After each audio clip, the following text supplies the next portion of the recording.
Olá, meus amigos, estamos mais uma vez juntos para estudar os livros poéticos da Bíblia Sagrada. Essa é a sua pós-graduação em História, Arqueologia e Interpretação Bíblica. E até aqui você já aprendeu muita coisa sobre os livros poéticos da Bíblia.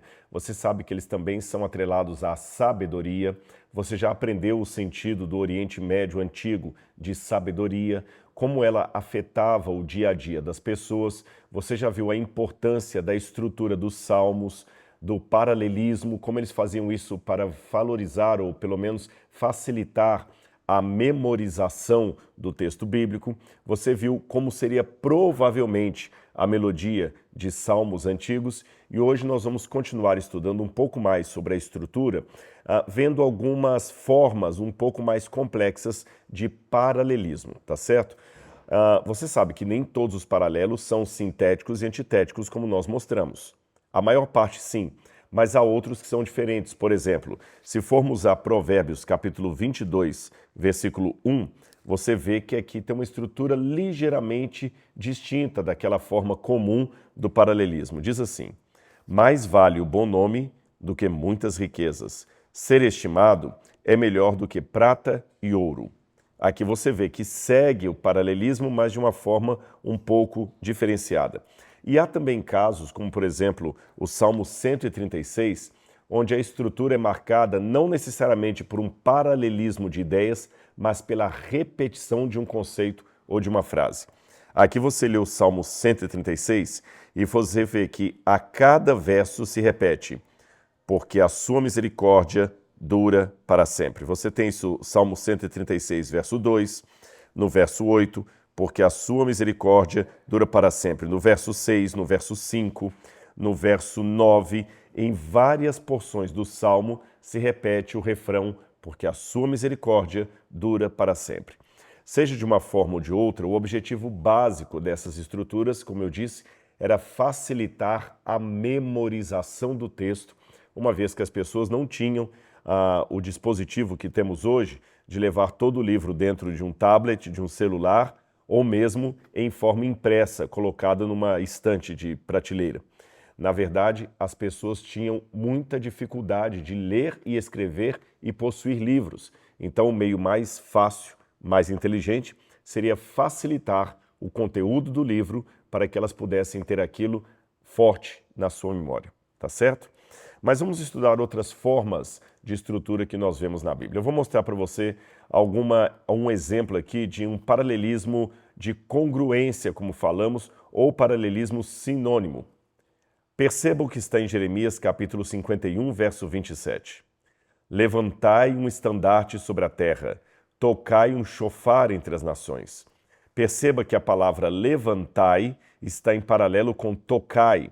Estandarte está em paralelo com chofar, que seria uma trombeta feita de chifre de animal.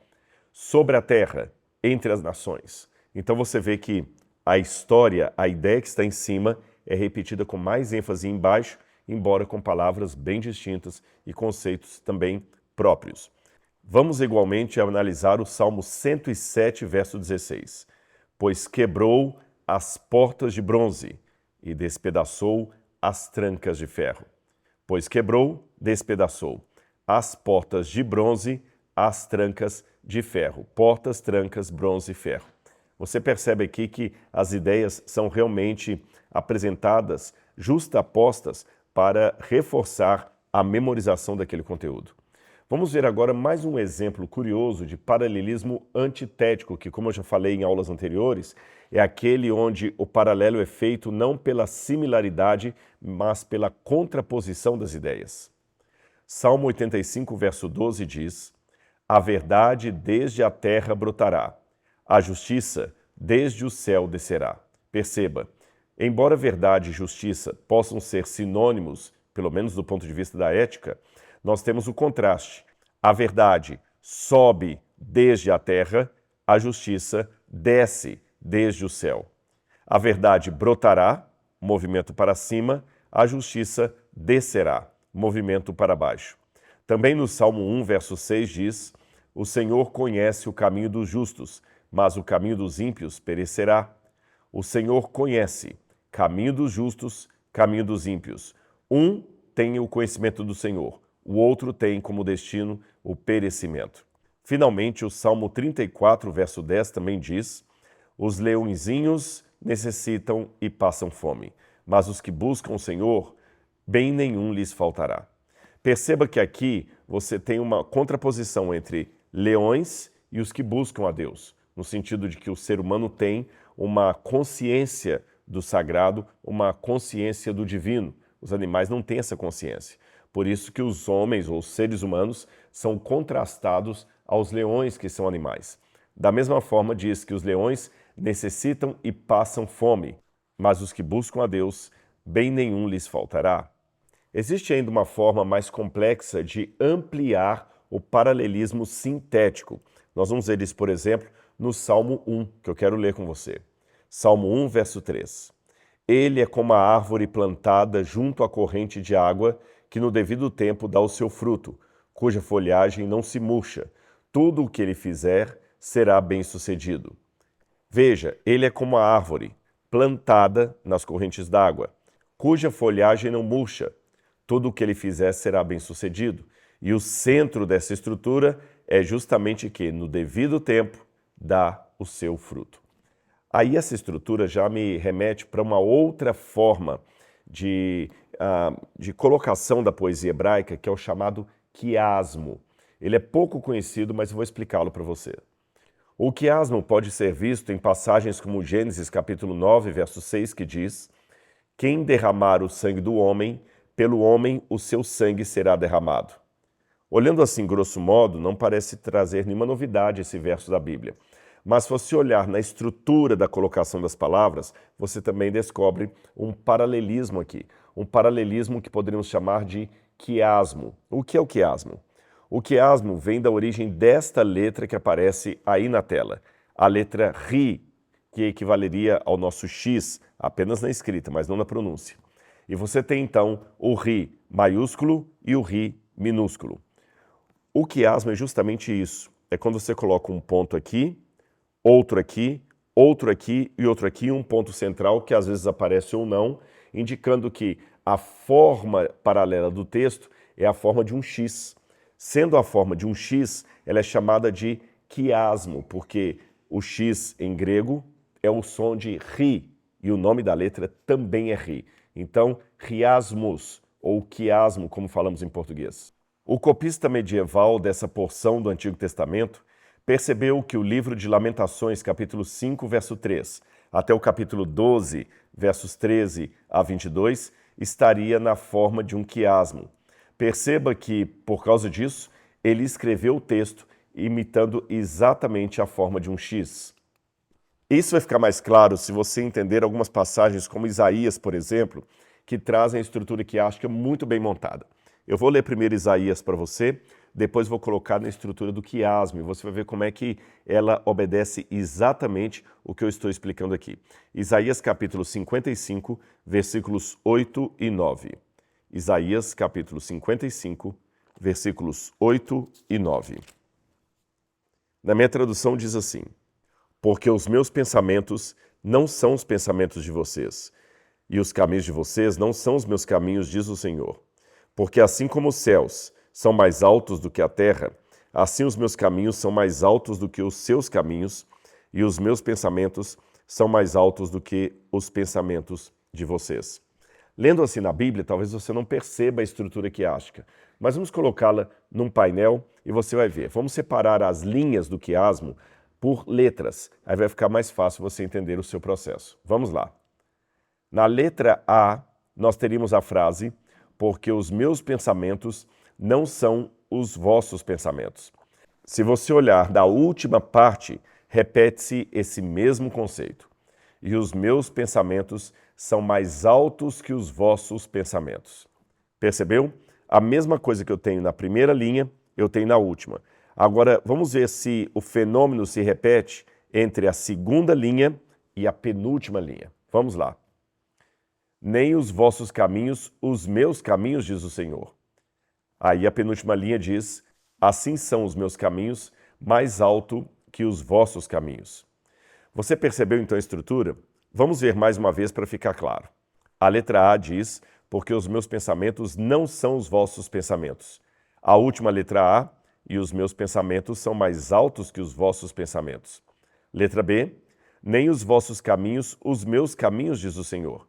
Letra B, seguinte, assim os meus caminhos são mais altos do que os vossos. E o centro desse quiasmo é justamente a frase que está ali no meio dele. Porque assim como os céus são mais altos do que a terra. Como você vê, Isaías escreveu o texto numa forma de facilitar a memorização do oráculo que ele apresentava. Uma análise cuidadosa revela uma estrutura e um arranjo multifacetados, arranjos sutis e profundamente significativos que podem ser encontrados em todo o livro de Salmos. Esse arranjo é evidente em todos os 5 primeiros livros dos Salmos, mas é particularmente notável no livro 1, que vai dos Salmos 1 ao Salmo 41. As chaves para a compreensão do arranjo dos Salmos são a consciência dos quiasmos, a ligação dos Salmos com temas, palavras e desenvolvimento de pensamentos comuns e o uso de números simbólicos. Se formos, portanto, à poesia hebraica, vemos o quiasmo em vários salmos da Bíblia. Veja o Salmo 2, versículo 10. Portanto, vós, reis, sede sábios. Letra A. Se você olhar a letra A correspondente ou A1, você vai ver uma referência aos governantes da terra. Primeiro fala-se dos governantes de Israel, em seguida dos governantes da terra. Depois, letra B, os governantes são incentivados a serem sábios. Se você olhar a parte B1, também os justos são advertidos a ficarem avisados. E o centro desse quiasmo, fiquem avisados, vocês governantes da terra. Ou seja, um alerta de Deus para todos os governantes, fossem da região de Judá ou das regiões pagãs. Se formos também ao Salmo 2, perceberemos que, além das 4 estrofes de 3 versos cada uma, você tem uma estrutura quiástica no texto. Vejamos. Na terra, os reis falam e avisam a Deus. Isso está do verso 1 ao verso 3. Se você pegar a letra A1 correspondente, ações na terra. Reis, sejam avisados. Versos 10 e 12. A parte B, ações no céu. Deus fala. O texto vai do verso 4 ao verso 6. E, finalmente, ações no céu, onde o ungido, o Filho de Deus, é quem fala. Versos 7 a 9. Então, para você descobrir um quiasmo no livro dos Salmos, é simples. Comece lendo a primeira frase do texto e a última, e veja se elas têm alguma correspondência. Depois leia a segunda frase e a penúltima. Observe de novo se elas têm alguma correspondência. Mais uma vez, veja a terceira frase e a antepenúltima, e veja se elas têm ou não uma correspondência. Assim você estará a passos de descobrir um quiasmo na Bíblia Sagrada. Eu vou ler para vocês o Salmo 8, para você ver como todo esse salmo também está na forma de um quiasmo. Eu vou ler primeiro o salmo para vocês, depois nós vamos analisar a estrutura quiástica dele, tá bem? Se tiver uma Bíblia aí perto, abra comigo no Salmo 8. Aliás, esse salmo é muito interessante porque quando os 3 primeiros cosmonautas americanos pisaram na Lua, ao regressarem na Terra, diante de uma coletiva de imprensa, eles falaram da sua impressão na Lua, do que sentiram lá, lendo para os repórteres do mundo inteiro o Salmo 8. Eu vou lê-lo para vocês. Ó Senhor, Senhor nosso, como é magnífico o teu nome em toda a terra, pois puseste nos céus a tua majestade. Da boca de pequeninos e crianças de peito, suscitaste força por causa dos teus adversários, para fazeres emudecer o inimigo e o vingador. Quando contemplo os teus céus, obra dos teus dedos, e a lua e as estrelas que estabeleceste, que é o homem para que dele te lembres, e o filho do homem para que o visites? Fizeste-o, no entanto, por um pouco menor do que Deus, e de glória e honra o coroaste. Deste-lhe domínio sobre as obras da tua mão, e sob os seus pés tudo lhe puseste, ovelhas e bois todos, e também os animais do campo, as aves do céu, os peixes do mar, tudo o que percorre as veredas da terra. Ó Senhor, Senhor nosso, como é magnífico o teu nome em toda a terra. Você sabia que esse salmo também está no estrutura quiástica? Eu vou colocar na tela e você vai ver. Ele começa dizendo: Ó Senhor, Senhor nosso, quão majestoso é o teu nome em toda a terra. Isso no verso 1. Ele termina o verso 9 com a mesma expressão: Ó Senhor, Senhor nosso, quão majestoso é o teu nome em toda a terra. A parte B desse salmo fala exatamente das grandezas de Deus no céu. Vamos ler. Tu puseste a tua glória acima dos céus. Dos lábios de criança e dos recém-nascidos ordenaste o louvor, por causa dos inimigos, para fazeres calar o adversário vingador. Perceba, são atitudes do salmista em relação ao céu. Agora veja no centro como ele fala da humanidade. O que é o Filho do Homem para que te lembres dele? E o Filho do Homem para que te ocupes com ele? Perceba que o centro do salmo é justamente uma descrição, sem rodeios, sem filtro, do que realmente seria o ser humano sem Deus. Então o salmo começa dizendo: Ó Senhor, Senhor nosso, quão magnífico é o teu nome. Em seguida, ele descreve o céu, a realidade do céu, coloca a parte central e na parte de baixo descreve a realidade da terra. Tu o fizeste ao ser humano, governar sobre as obras das tuas mãos. Você colocou tudo sob os pés dele, todos os rebanhos e manadas, e os animais do campo, as aves do céu e os peixes do mar, todos os que nadam pelos caminhos dos mares. Você percebe que aqui ele está falando da terra, em contraste com a parte anterior em que ele falou do céu, e novamente ele fala do empenho do ser humano em trabalhar durante todo esse momento. Finalmente, vem o epílogo. Ó Senhor, Senhor nosso, quão majestoso é o teu nome em toda a terra. A mesma sentença que apareceu lá no verso 1, ao falar de como um Deus magnífico tem o seu nome exposto em toda a terra. A introdução: Deus é o nosso grande e majestoso Rei. A conclusão: A1, o Senhor é o nosso Rei, majestoso em toda a terra é o seu nome. Depois a parte B fala dos céus. A parte B1 também fala dos céus. E o centro desse quiasmo seria justamente a humanidade. Há também outros casos de quiasmo que não são necessariamente por palavras, mas por ideias de texto. Eu vou dar um exemplo para vocês. Salmo 135, versos 15 a 18, você tem ideias que são repetidas. Na parte A, o salmista discursa sobre os ídolos, e na parte A correspondente, fala dos idólatras, verso 15 e verso 18. Ainda no verso 15, ele fala ou menciona a fabricação de ídolos. Também no verso 18, ele conclui falando da participação dos seus fabricantes. A letra C diz: boca que não fala, no singular, referindo-se aos ídolos no verso 16. A outra parte C também fala de bocas sem alento, no singular, falando no verso 17. Finalmente, o centro do quiasmo fala dos ídolos como possuindo olhos que não veem e ouvidos que não ouvem. Novamente, nós temos olhos, que é um dual, seguido do verbo no plural. Na segunda parte, letra D, você tem ouvidos, que novamente está no dual, e o verbo ouvem, que está no plural. Assim você tem completada a estrutura quiástica de todo esse salmo. E por fim, eu quero falar de outro modo que os hebreus tinham também de tornar vivo um texto, que era a dramatização na hora de lê-lo. Calma, eu não estou falando que o sacerdote lá diante do povo, ali na plataforma do templo, ficava teatralizando, não é isso. Mas a forma de ler o hebraico bíblico quase me obriga a interpretar o que está ali. Por exemplo, há verbos fortes e verbos fracos. Nós não temos isso em português. Um verbo forte indica uma ênfase mais dramática. Há também acentos da maneira como você deve ler o texto. Quando digo acentos, não acentos como na língua portuguesa, grave, agudo, circunflexo, mas acentos no sentido de pontuações que são colocadas no texto para mostrar como ele deveria ser lido, quase cantarolado.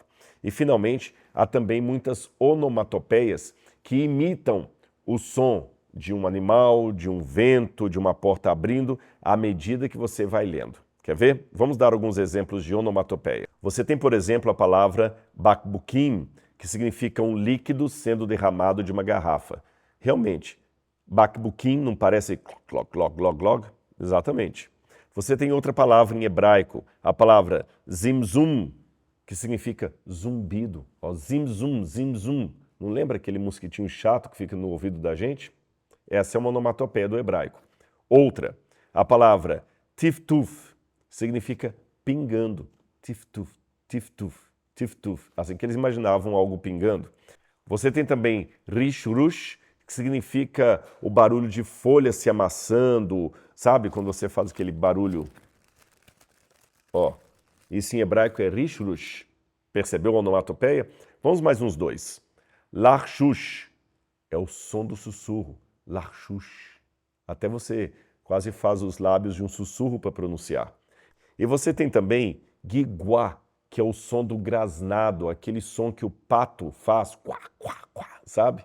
Você tem essas curiosidades na língua hebraica que mostram como eles eram preocupados em tornar o texto didático e fácil de ser entendido e memorizado. Na próxima aula, nós vamos continuar estudando um pouco mais, agora conhecendo o livro de Jó, que é o primeiro dos livros poéticos que estão na Bíblia. Você lembra, os poéticos são Jó, Salmos, Provérbios, Eclesiastes e Cantares. Então vamos conhecer o livro de Jó. Até a nossa próxima aula.